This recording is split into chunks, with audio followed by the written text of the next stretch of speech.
I just ran across an article about the Australian government raising the debt limit. I was in Australia just a little while ago, and to the people that I was speaking to, I just want to say that this is something that is an absurd notion. There is no such thing as a debt limit or a debt ceiling that they can adhere to. You need to watch the fourth episode of Hidden Secrets of Money to see what I'm talking about and why.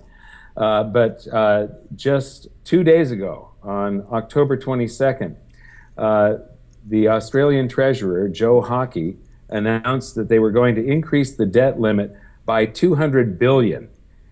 That is an enormous figure. The debt limit was 300 billion, so they are going to add 2/3 to the debt limit, 66%.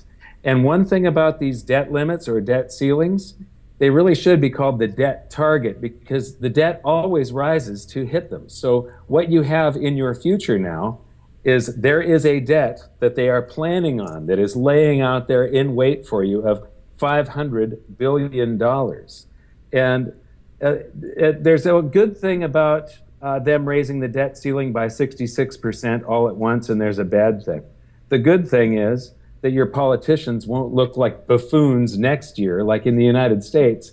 They raise the debt ceiling just a little, a few percent here and there, and then the whole circus has to happen again next year or the year after. And so our politicians just look ridiculous.